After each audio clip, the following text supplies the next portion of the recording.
devil. Oh, here comes the devil. Oh, here comes the devil. Oh, the devil with the devil, says I. Shh, look out for the devil. Look out for the devil. Look out for the devil. Oh, the devil with the devil, says I. You're so afraid of old man Satan. Now, why don't you stop your hesitating? You're gonna be a long time dead, so the devil with the devil, says I. You're always giving me the dickens, telling me that life's no easy pickings. But just as long as I have fun, why, the devil with the devil, says I. You can have your social teas and bingo for your fun. But the things I like to do, you stop me one by one. Now even if you make me stronger, that ain't gonna make me live no longer.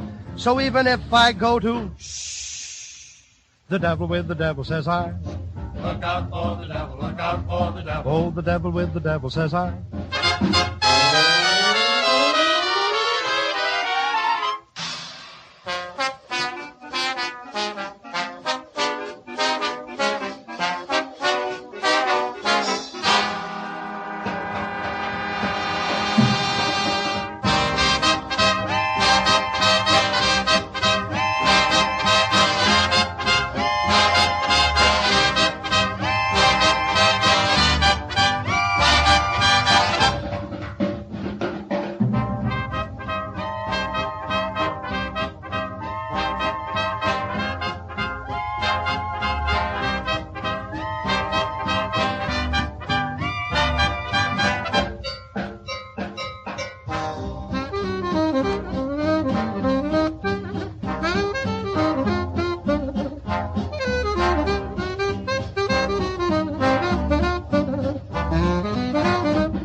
Ladies and gentlemen, welcome to the Leo Zagami Show with Leo and Christy. Saturday, September 13th of the year of the Lord 2025. We are live here from Palm Springs, California, with yet another very interesting show. But first of all, let's thank our sponsors, those people who make it possible. And today we will not go into the detail. Usually we mention them one by one. We will leave that for next week, but we want you to know that we thank all of you. So here we are with yet another show. How was your week, Christy? It was great. Okay, we are enjoying ourselves, and we are lucky to be with you in all our various platforms, live on Facebook, YouTube, X, Rumble, BitChute, and of course, Panda Video. So the show of today is going to be a little bit controversial, Christy, a little bit controversial, based partly on my book, Confessions of an Illuminati Volume 10, Islamic Freemasonry and the Secret Societies Behind the Eternal Conflict in the Middle East. This book is actually a book that has not been debunked by anybody. Even the Muslims say is correct what I state in this book, and that's quite interesting. But what we're going to be discussing today is rather shocking, so prepare yourself, because explaining what is happening today with the Sharia arriving even here in the United States seems almost unbelievable. And there is a current Muslim invasion of the West, but to actually have places here in America which are filled with Muslim migrants who are obeying not the usual American laws, but actually their own Sharia law. So, I mean, regarding Sharia, for those who don't know it, it is a way whereby the Muslims live, and of course it relates with their own religion. Here in America today we have a lot of Muslims, guys. In my book I stated almost 6 million. Some other sources state 4 or 5 millions, but definitely there is a lot of Muslims in America. The place where you can find more Muslims in total? New York. New York. Yes, approximately 724,000 Muslims live in New York. It has the largest Muslim population in the United States. And following New York, we have also California, Illinois. California has approximately 500,000 Muslims. They live in the San Francisco Bay Area. They live also here in Southern California, in the greater Los Angeles area, especially in Orange County. In Illinois, we have also almost 500,000 of them, primarily concentrated in Cook County, in the Chicago suburbs of Bridgeview, Orland Park, Naperville, Lombard, and also in the north side of Chicago.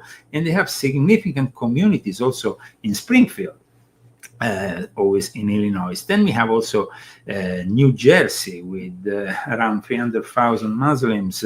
And then you have Texas. Texas is becoming a place where Muslim communities are found in the major urban centers. And last but not least, Michigan. Now, Michigan in particular is the place that we're going to start with, because in Dearborn, Michigan, that has a large and historically significant Muslim community of Shia Muslims. Now, the interesting thing about Michigan is that there is two towns, Hamtramck, which is Hamtramck. Yeah, it's difficult to spell, which is home to a large Sunni Muslim population. And then you have Dearborn, Michigan, which has this really big Shia community. And in this place, now everybody's talking about it because the Dearborn Heights Police Department has unveiled a police patch with Arabic writings. And this means that we're going the way of the Sharia. And if you see the symbol, the compass and the square, as well as, of course, as a classical symbol you have with the moon and the crescent in Islam, is because Freemasonry is facilitating this invasion, guys. But let me show what the news is actually saying about these people who are living their own reality. And it's going to be very difficult to let them integrate. But this police patch in Arabic is raising particular controversy. Fox 2, Scott Wolchuk is live now to tell us all about this. And we're talking about a language or ethnicity here. Yeah, you know what? The language we're talking about is Arabic. This is in Dearborn Heights. There's a new patch that's in production, and it's optional. The police officers don't have to wear this specific patch, but it's getting a good amount of commentary on it. So here, take a look at it. You can see it right there. It was designed by a Dearborn Heights police officer. The whole idea, unity and diversity, right? If you've been to Dearborn Heights, there's a lot of businesses with Arabic written on it, you know, so it's kind of a thing that reflects the community. Of course, not everybody feels that way. I went around town kind of asking people, hey, what do you think about it? One of the first guys I talked to actually spoke Arabic. He could read it. So I asked him, well, what does the Arabic text say? It says Dearborn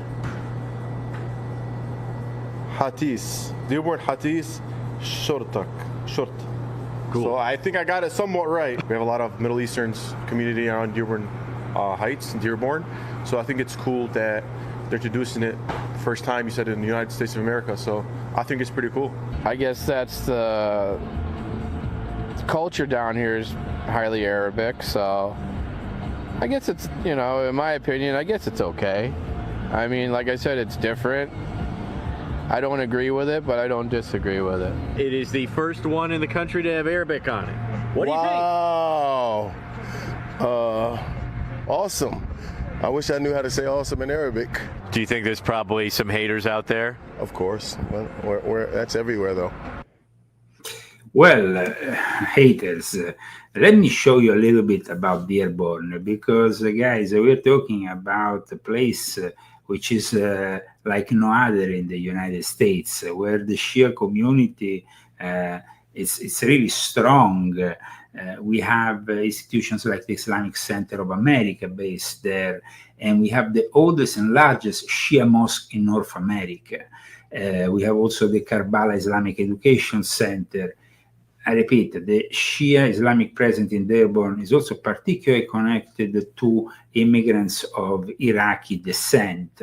That's why they are, of course, Shia. Shia is not the prevalent form of Islam. Sunni is the most prevalent form of Islam. Shia is the one that gives also a lot of importance to the cousin of Prophet Muhammad, Hussein, who married his daughter. They are the ones who usually self-inflict on themselves, you know. This, we see them usually in Iran doing that, or in Iraq, where they have some of their holy cities. We will never imagine, though, that that kind of thing will go on in the United States. And instead, here they are, guys, in the United States, in a situation that mimics very much what we see in the Middle East.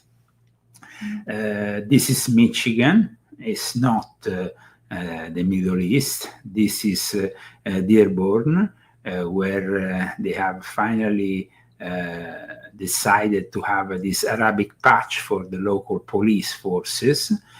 Local police forces that are now, of course, accused of falling in line with the compliance of the Sharia law.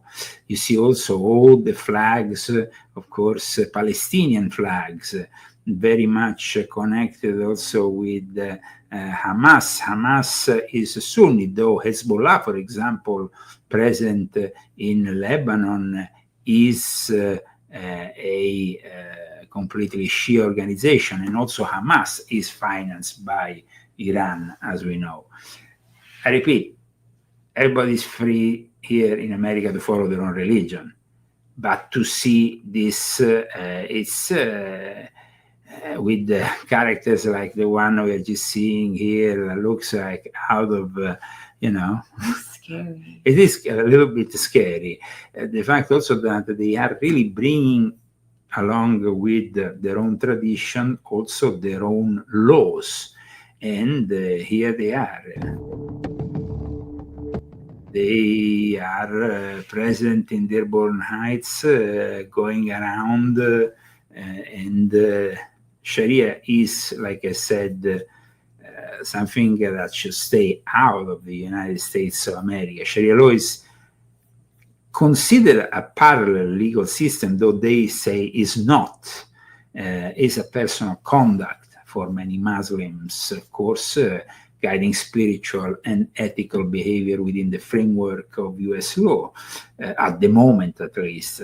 And while several states have passed laws banning Sharia, American courts cannot yet enforce any religious laws over constitutional rights.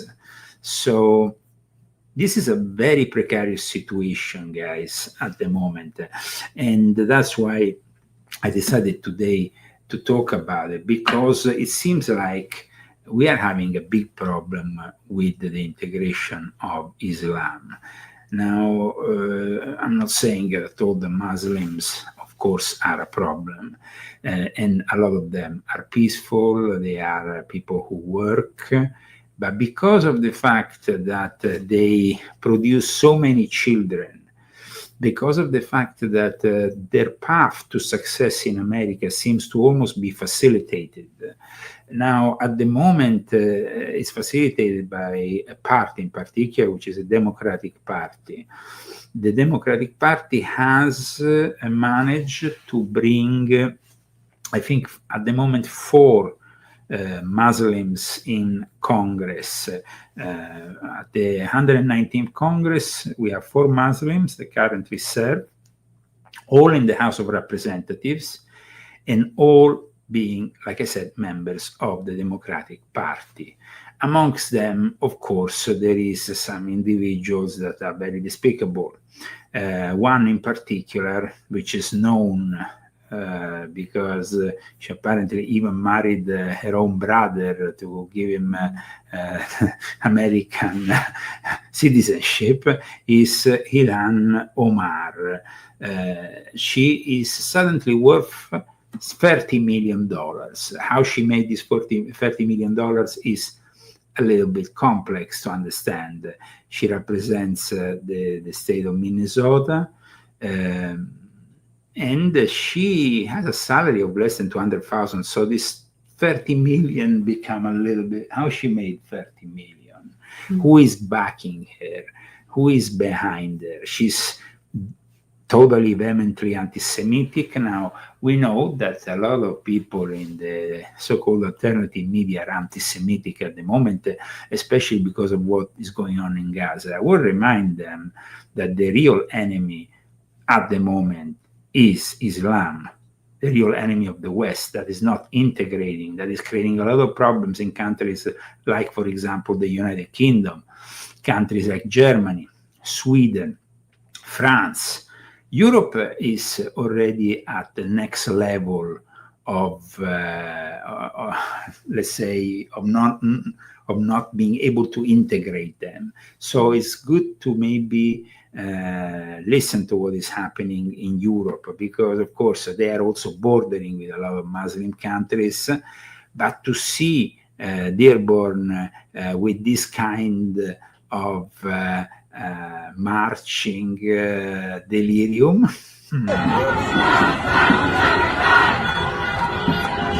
Flags of Palestine, of course, and these people very much for the liberation of Gaza, sustaining what they think is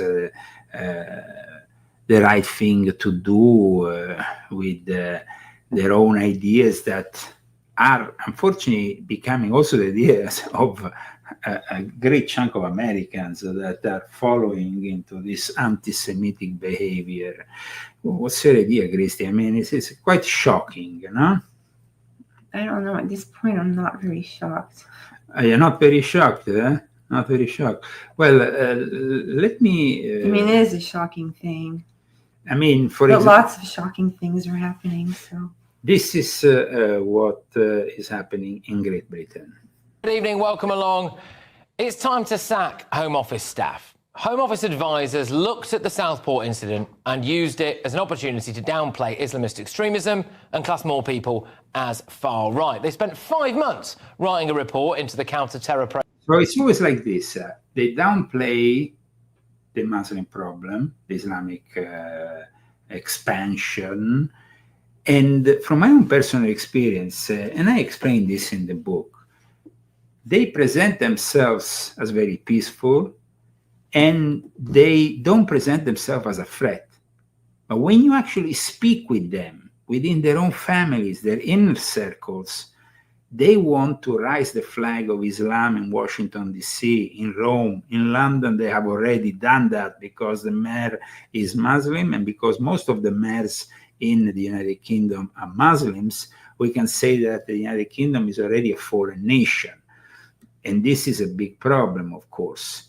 In Hamtramck, which is instead the Sunni city, the slaughtering of animals done in a certain way also is creating a certain controversy. Joins us now with more. Charlie, break it down for us. Well, I'll tell you what, there was quite a discussion about animal sacrifices for religious ceremonies in Hamtramck. In fact, the city council brought out a lot of people, both for and against. But I had a chance to go to Hamtramck and kind of get a little feel for what this is really all about. Take a look.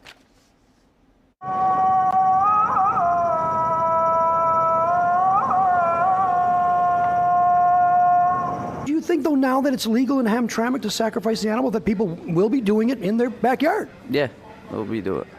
Would you do it? Yeah. I don't think that's okay, because where the blood is gonna go.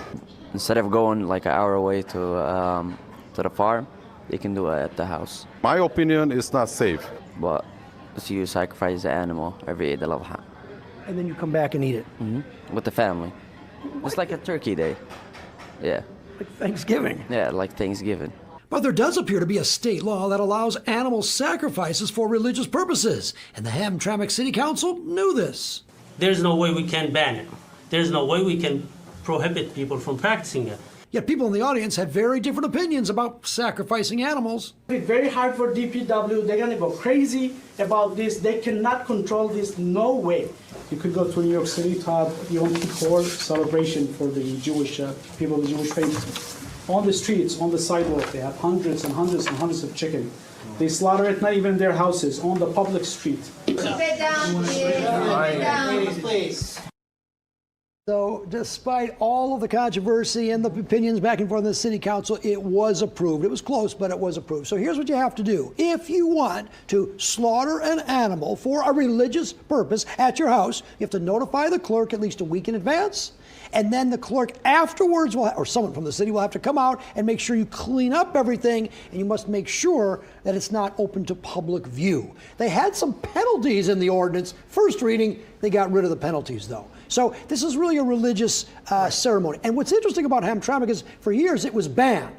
But now we have an all-Muslim council and mayor, and this is a kind of a ritual in the Muslim community. What about manpower, though? I mean, to say you got to put this paperwork through, you got to make sure that it's done at a certain time, and then you got to make sure that when you do it, that they come check it out. I mean, who are these workers who are going out to do this, and do they have the resources? Well, I don't know. And the other issue is this going to be that popular? A lot of the people believe in this holiday. It's called, and I'm going to pronounce it wrong, Idol Azah. I hope I'm pronouncing that correctly. It's the feast. It's called the Feast of Sacrifice. And I probably did not pronounce that correctly. But when the Muslims, when Abraham in the Old Testament said you don't have to sacrifice your son, you can sacrifice an animal. So this goes way, way back in tradition for Muslims. But many today, they go to a slaughterhouse. Right. And then they kill the animal for halal purposes during that way, and then bring the meat home. And then you use the whole animal. You give some to the poor, some to the family, some to neighbors, that type of thing. And that I feel like wasn't really, and you made it clear in that story, but all along, maybe people aren't really getting the whole story. This is something that would happen perhaps at a facility. They're still eating the animal, but it's also done for religious purposes at the same time. And that's true. And there seems to be a small minority of people, though, in Hamtramck that do want to have the slaughter at their house. Because I guess that's what they did back in the olden times, and they want to continue the tradition. Now they can legally, assuming they have a couple of little rules in Hamtramck. Okay, so we don't want to be bigots here, but it's pretty clear that Islam doesn't fit in our Western world. Their traditions are somehow barbaric. Then whoever says the contrary is obviously an hypocrite. And I can tell you from my own personal experience that even in Europe, even in places with a large Muslim population, this is not permitted because, yes, they might do the slaughter in a slaughterhouse through the halal tradition methods, but to actually be able to actually do it in your own garden or your own, I mean, it's pretty shocking. And here in America, of course, everything is connected to the freedom of religion. We understand that. But going back to the connection with Freemasonry, Freemasonry has a connection with Islam. For example, in my book here, I explain how it was actually a Freemason connected with John Yarker, who is a very known Freemason connected with Aleister Crowley, who himself was called William Henry William, also known as Abdullah William, who opened the first mosque in the United Kingdom. So this is a direct connection. It's not just a connection up in the air. Muslims participate here in Freemasonry in the United States. In Volume 3 of my Confessions, I discussed also how the genealogy of Colorado was particularly close with a certain Freemason, and I also talk about it here in Volume 10. And you have, of course, bilingual lodges that place the Quran rather than a Bible on the altar of the lodge. And you have also here in America, you already had the first Muslim grandmaster from an American jurisdiction, Tizan Dawood, who is been the grandmaster of a Prince Hall Grand Lodge of New Jersey. Now, the first Muslims to arrive here in America were, of course, the slaves. Some of the slaves brought here in America were Muslims, and that's how it started. Then, of course, you have also another kind of Masonic tradition, the Moorish temple that also is very popular here in America. So, I mean, the Muslims have always had a presence. Moorish Science Temple of America was, though, very much connected with Freemasonry, with the initiatic, let's say, world, and this noble Drew Ali, who was born as Timothy Drew in the early 20th century, ended up establishing maybe one of the most, of the first formal outlets for a sort of Islam, which wasn't really the most traditional form of Islam, though. We are definitely witnessing some great changes in our society, Christy. You are American. Of course, I have become American. How compatible is this with the average American Jew? Not at all. No. Not at all. Why? It would make people uncomfortable. People aren't used to that, you know, and we don't do that in this country. We don't sacrifice animals, and I don't think that anybody should do it. So now we have also woke Black Lives Matter Muslims in this country, and a former illegal immigrant who was also present on the Boston City Council, has been recently sent to prison for corruption. Corruption seems to be very much present in this Islamic world. I'm not saying that all Muslims are crooks, but definitely there is those Muslims who think they can take advantage of this system. That's the problem. And I saw it with my own eyes, even in Norway. They know that because of the naivety of the Western world, they can maybe take control of the situation in a way they will not do in their own country. And this is very sad, but it's a reality. So we don't want to end up in a conflict with Islam, because there is already various, like I said here, there's already 4, 6 million individuals in this country. I mean, it's a lot of people. So a conflict, when you see these images from Dearborn, Michigan, you understand that these people are present now. How integrated they are, though, because they don't want to transform. Islam didn't go through the same procedure of, like from the medieval times, Christianity then went on into the Renaissance and then kind of transformed itself, and then we modernized everything. I'm not saying that everything was great in the modernization of our Western society, but this is, of course, something that is connected with a different approach that is very far from our own. So, what is your take when you see these images, the Palestinian flag raised in American cities, the way of? I don't like it. I think it's terrible. It gives you a strange feeling. And also, we don't want to end up in the same situation as, for example, our British friends, because there the situation with the Muslims having taken over almost the whole of the country is not the great. Bricks hurtled towards a mosque a hotel housing asylum seekers set alight, Muslim-owned shops ransacked, and Muslim graves vandalized are part of the Islamophobic violence that has gripped the UK. And so now, it's about Islamophobic. I mean, Islamophobic violence. We know, of course, that this Islamophobic violence is being created by something. It's not that it just came out of nowhere. There is been a reason behind this. People say that the UK suddenly is becoming Islamophobic. But the fact is, these people haven't lived in the suburbs of London or Birmingham or many other English cities where these people have literally transformed parts of these once glorious English towns into, I don't know what, I mean, Sharia control areas where the law of Sharia is actually implemented in a very, very strict fashion. So when I see Al Jazeera a week ago publishing an article like this, UK Muslim report vandalism, attacks amid controversial flag campaign, the thing is that the Brits are hurt.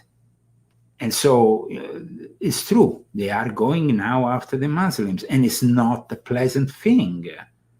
Maybe the Muslims should have integrated a little bit better. And I have actually warned about that for a very long time. You remember me, even when we went to London, you had this immediate experience of Islam.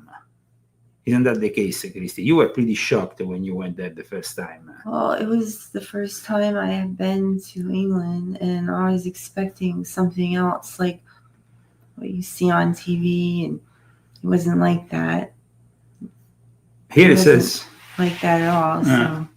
Yeah. Well, it has really changed. Like, you don't have the pub on the corner anymore. You have rather a halal butcher or a shop selling halal meat. You have a Islamic shop rather than the traditional British guy. I mean, we are now, after months of citizen protest, the UK is actually going to close part of the migrant hotels and move the illegals in military barracks. But you have basically the majority of Muslims in England who are actually English citizens, who are integrated, who have transformed the English society. I wrote the following, which I would like Christy to read in volume 10 of my Confessions. Regarding Great Britain, they are already beyond any reasonable point of recovery, even after Brexit had their borders sealed from the largely progressive politics of the policies of the EU. As a large-scale immigration of Muslims into Britain began much earlier for them, immediately after World War II. Because of the destruction and labor shortages caused by the war, Muslim migrants from former British colonies were immediately welcomed to rebuild their country in ruins, and they were welcomed from the very start with a sense of guilt from the now former British imperialists who generated the problem in the first place. Of course, Britain's level of Muslim integration seems, at least to the superficial eye, much better than the one achieved in continental Europe. However, the reality that the United Kingdom is on its way to becoming a full-on Muslim country, which means newly found success of the protocols. Yes, here I mentioned the protocols of the Sages of Zion, which of course I talk about in the last chapter of this book as a Sabbatean Frankist creation.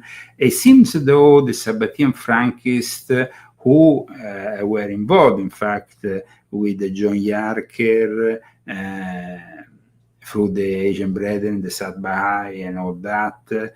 Somehow they have facilitated, and even Aleister Crowley, as I explained in this book, was fascinated with Islam. Mm-hmm. It's like the British Freemasons have almost helped this invasion by culturally supported in the first place. And so in my book, I explained that if the current trends continue, Muslims will make up 26.4% population of the world's total projected population of 8.3 billion in 2030. And I also say in volume 10 that the UK Muslim population is set to rise from 2.9 billion now to 5.6 in 2030. Because they procreate, they're very much with the 5-10 kids each family. This doesn't happen anymore in our own, between bracket Christian or Judeo-Christian environment. Mostly because they have pushed us to not do kids anymore. Except for the Mormons, they have a lot of kids. Yeah, but now this means a lot of problems, and it's sad to see that our society basically is inevitably gonna fall, and they definitely gonna take control of the show. It's having an effect. More than 70% of Muslims say Islamophobia has increased. So they say that Islamophobia has increased, no, but Islamophobia has increased. The problem is why it has increased. To simply justify everything with the hate of a bunch of bigots is not really cutting it for me, because there is a lot more reasons here.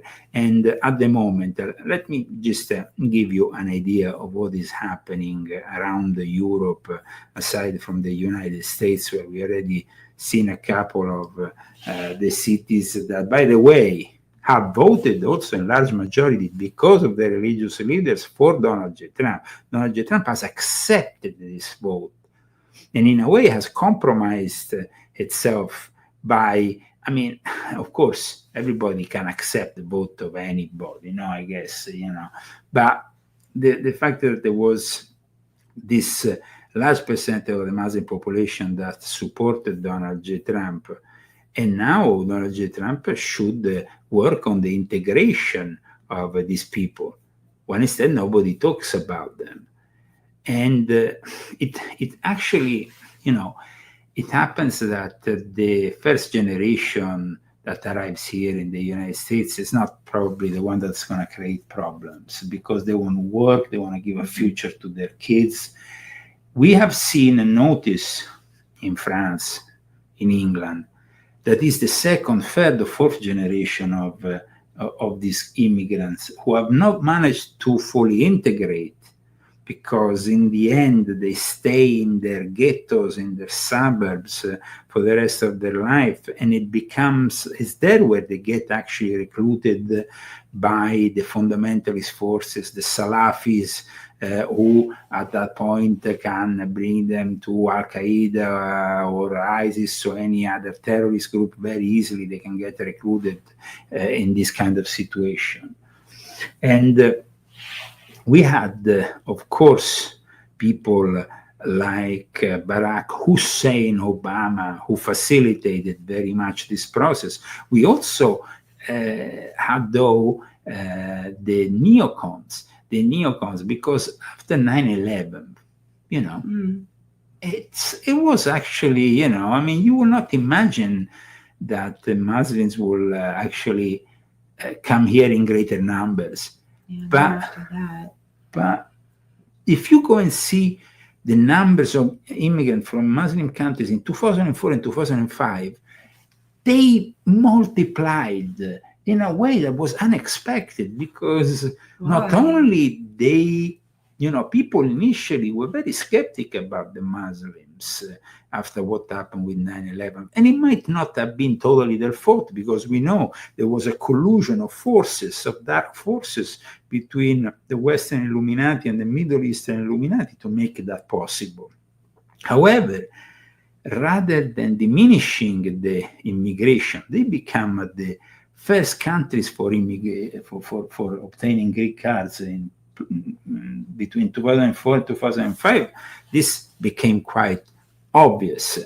So the Muslims, of course, get integrated, and it's easier for them to integrate because they have the support, like I said, of Freemasonry. Here, when I started to go into the local lodges, when I just arrived here in the United States, and for a brief period I went through a couple of lodges to see how was the situation in California.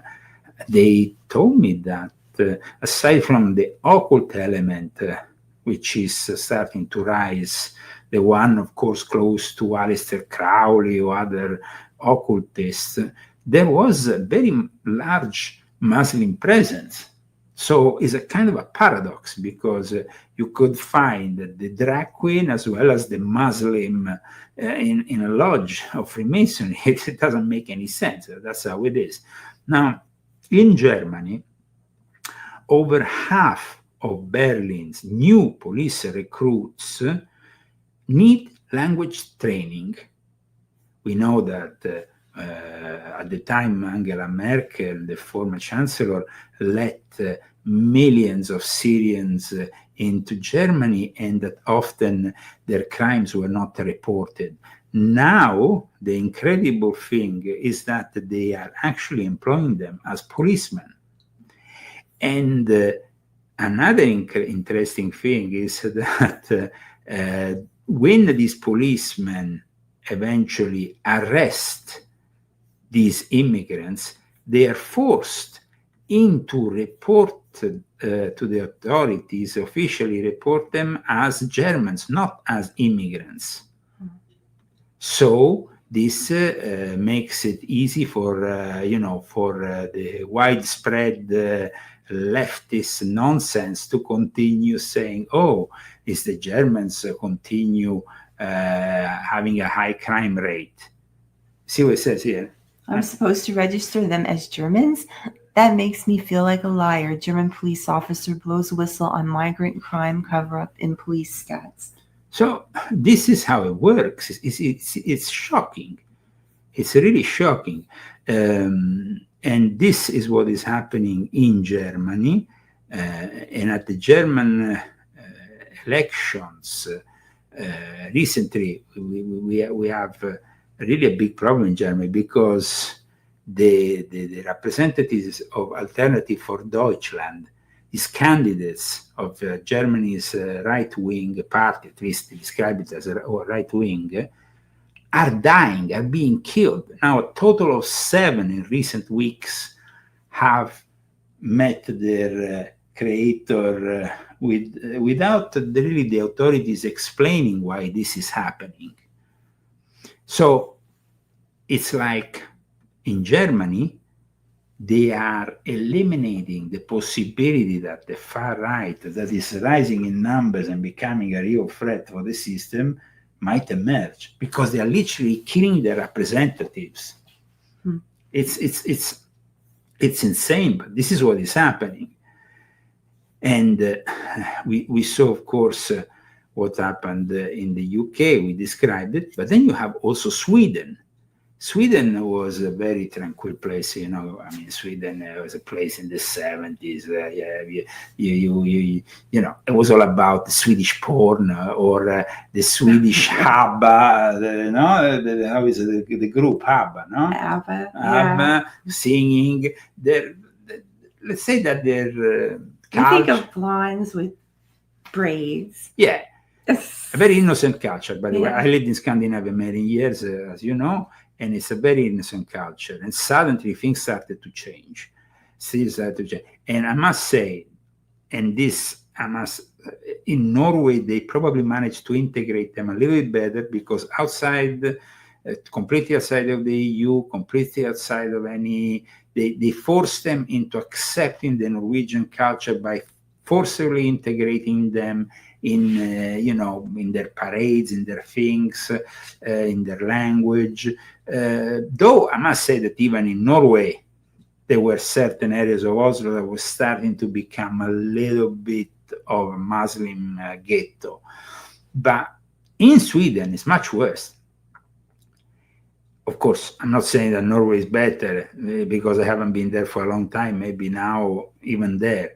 The problem I noticed was that even when I was living there, a lot of gangs were connected to the Pakistani, for example, and that is, of course, Islamic. In Sweden, they have taken over the country, basically. They are facing significant problems associated with Islamic immigration, this increased gang violence. There is areas which are off limits even to the police at this point. And this then transforms into an anti-immigrant sentiment, which is, of course, amplified by, it amplifies the far-right political party's potential, just like we said in Germany. So tensions are growing over the cultural and national identity of Sweden, and the predominantly Muslim asylum seekers are the majority of the immigrants. A large influx of them has completely transformed Sweden, and they were always too generous in their immigration policies. I want to give you an example, and this was personal, because when I went to apply for citizenship in Norway, I was surrounded by Muslims. I remember queuing there at 6 o'clock early in the morning. It was, I think, the year 2003. And I had, they gave the citizenship to almost all the people who applied with me, and not me, because I was a European. Because I was European, I was not given Norwegian citizenship.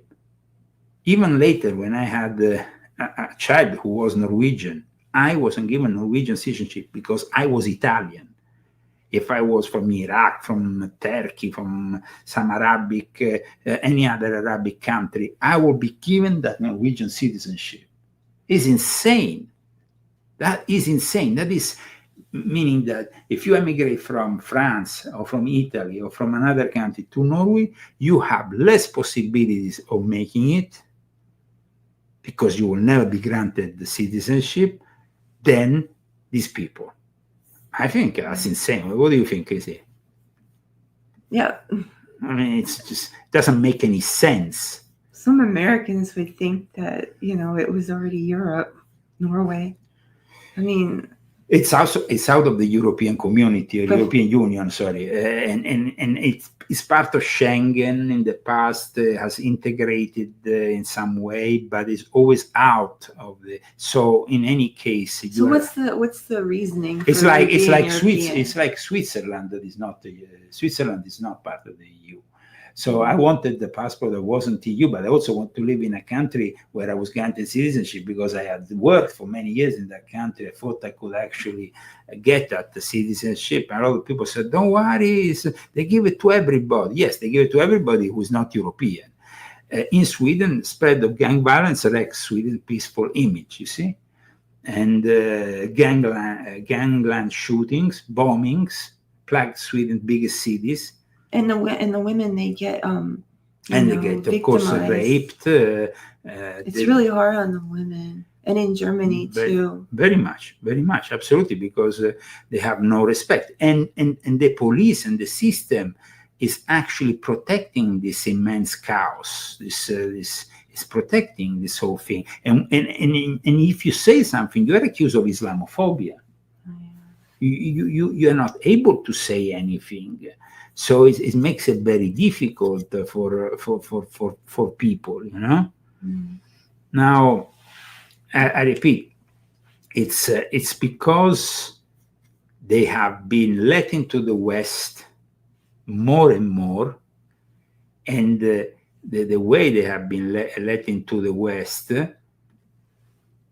people think that this is acceptable, that they will not create any problem because they are hard workers. And they are hard workers. Absolutely.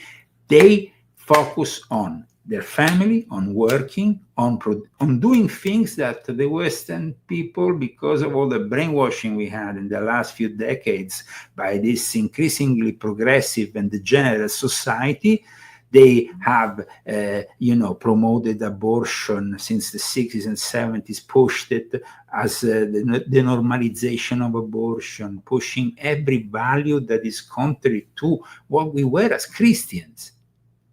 this is something that we need to discuss. Though, if you do actually a poll, I would say a poll, and you ask people, then the answers might be kind of surprising. In England, more than half of Tory members said that Islam is a threat to the British way of life. They have finally understood that. And they have understood that, but it's very difficult to do anything in a country that now has basically the majority of, I mean, it's almost impossible. There is, the thing is this, they have destroyed our Christian values. They have, destroyed the image of Jesus, ridiculed the image of Jesus. But if I dare saying something about Prophet Muhammad, they will come and hunt you down and they will burn your house, or, you cannot say anything about Prophet Muhammad. If I ban the Bible, nothing happens. They do it even on music videos. Pages of the Bible get, I remember years ago, I remember this video where I saw pages of the Bible being lit in a music video. If you do that to the Quran, you will not be able to even go around anymore. I mean, we know what happened to Salman Rushdie with his satanic verses, with his book.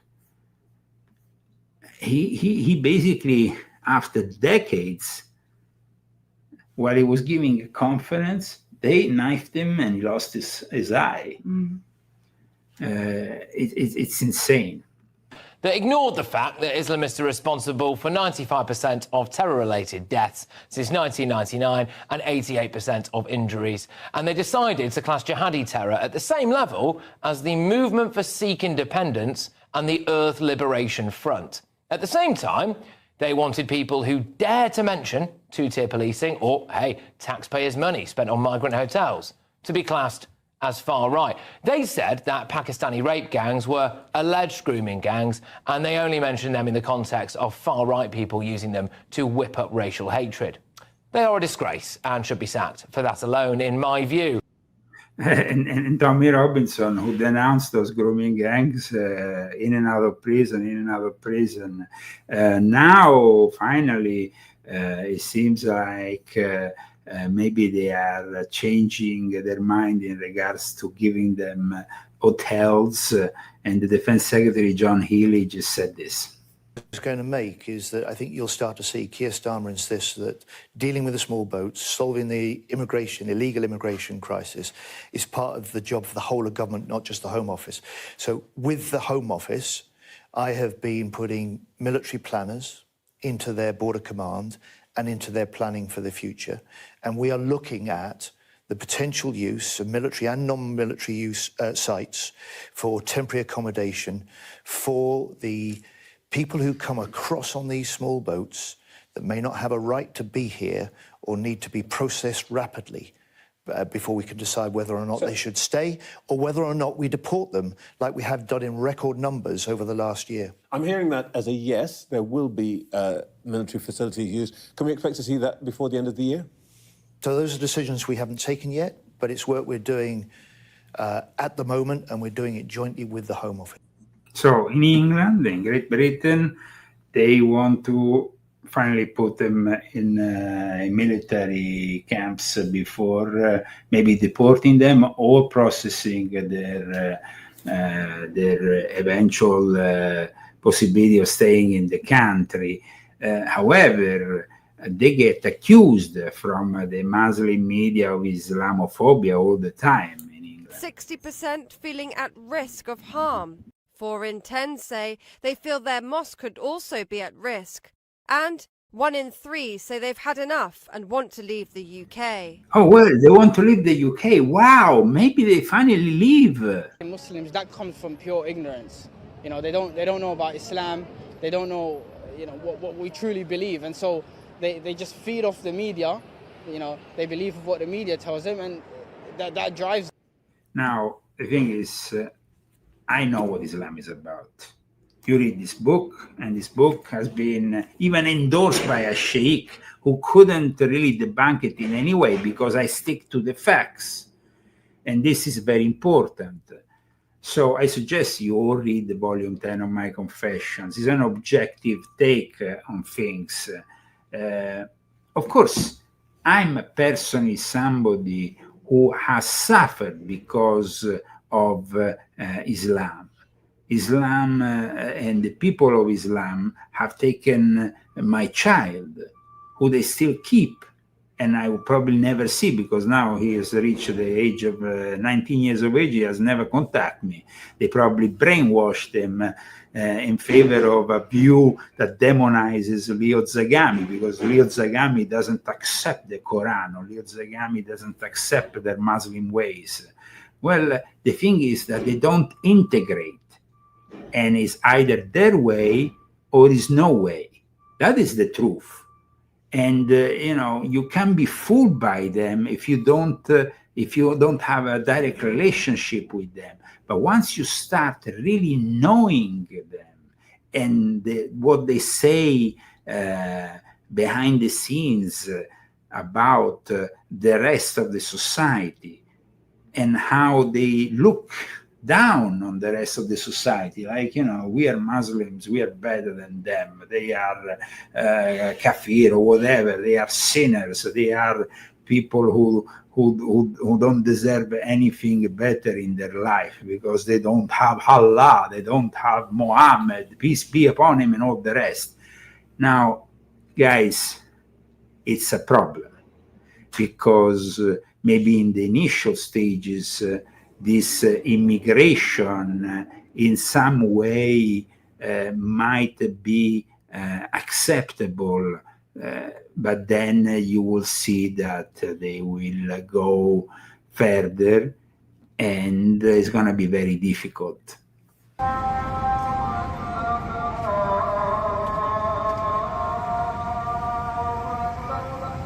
So I'm here in a town called Hamtramck. It's just north of Detroit, and it's famous locally and even internationally for being basically a Muslim majority enclave in the United States. There's been a massive influx of Arab, particularly Yemeni, immigration to this area. There's also a lot of Bangladeshi Muslims as well, among other Arabs. And, there's been a lot of changes here. There's a massive Muslim influence now, a lot of Islamic masjids around. There's even a public call to prayer that can be heard 5 times a day.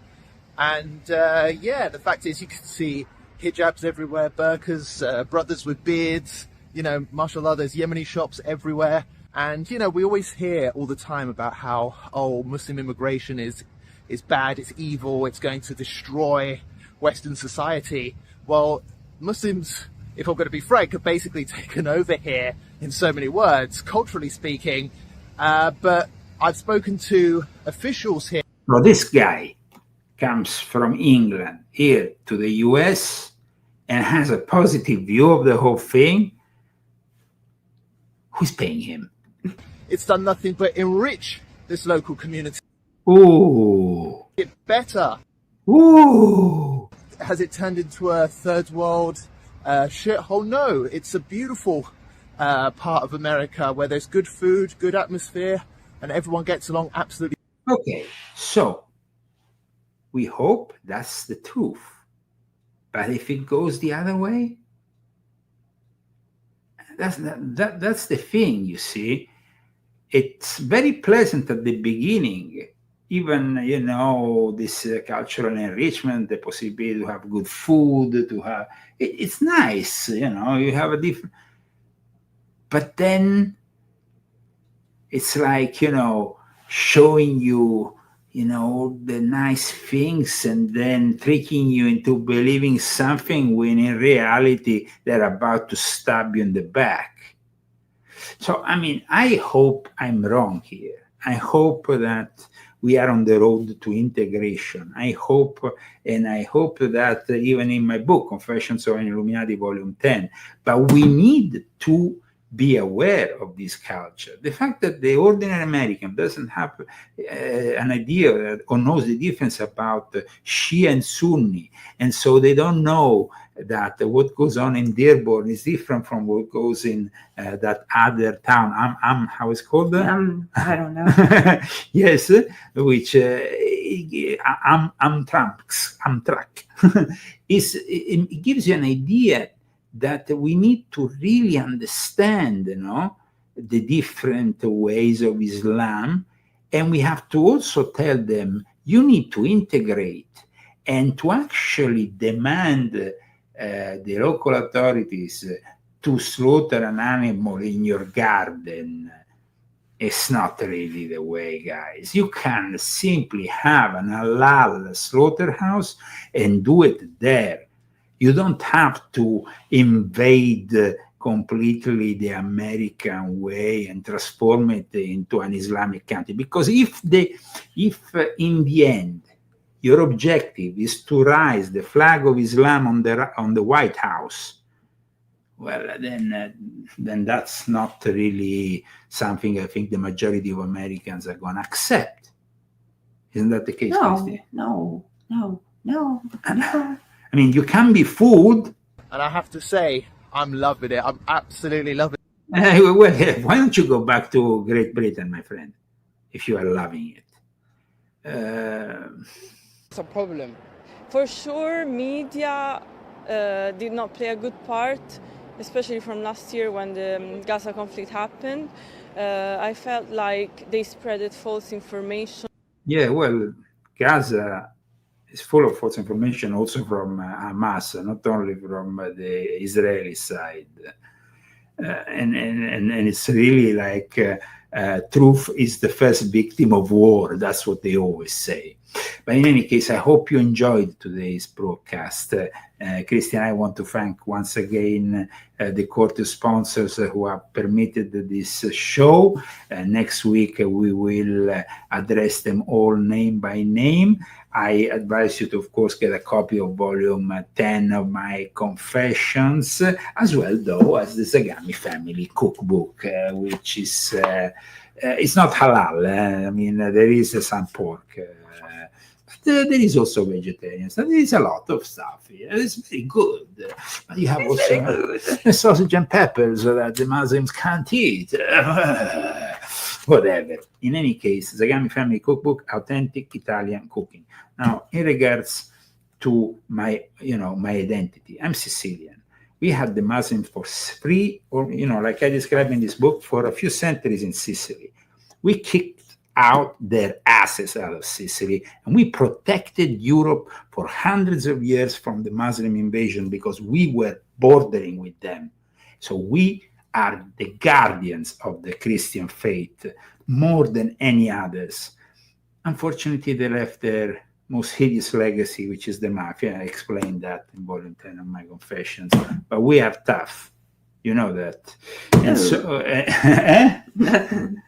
yeah, but this was something I wanted to say at the end because, I had Islamic ancestors. I have been in the Middle East. I have a direct experience. I'm not just somebody who stays here behind the keyboard and becomes Islamophobic. I have my own idea. They can't integrate in the Western world, and I think that sooner or later we're going to regret what is happening with... but I hope not. I pray for a positive outcome. Isn't that a good thing to say? Mm-hmm. Okay, so God bless you all. Christy, you want to say something else to our audience before we leave? Bon weekend. Enjoy this great weekend, and I see you next week with Christy for another great show. In the meantime, we dance to Vincenzo Viceversa's Medieval. In that time, our world has taken so many steps in the wrong direction.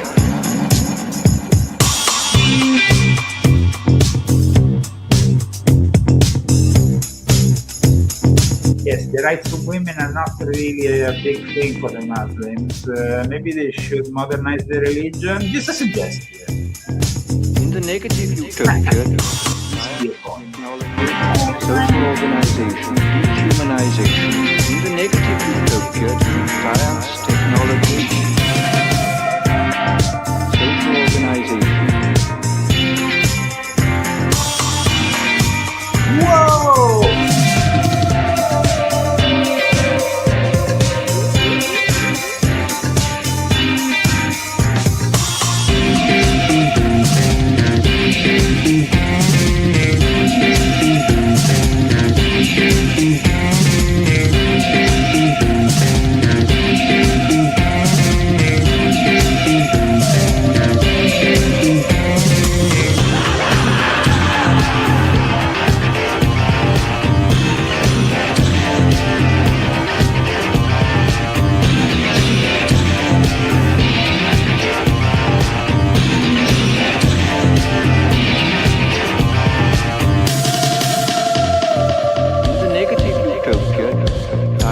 Technology, social organization, dehumanization.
Technology, social organization.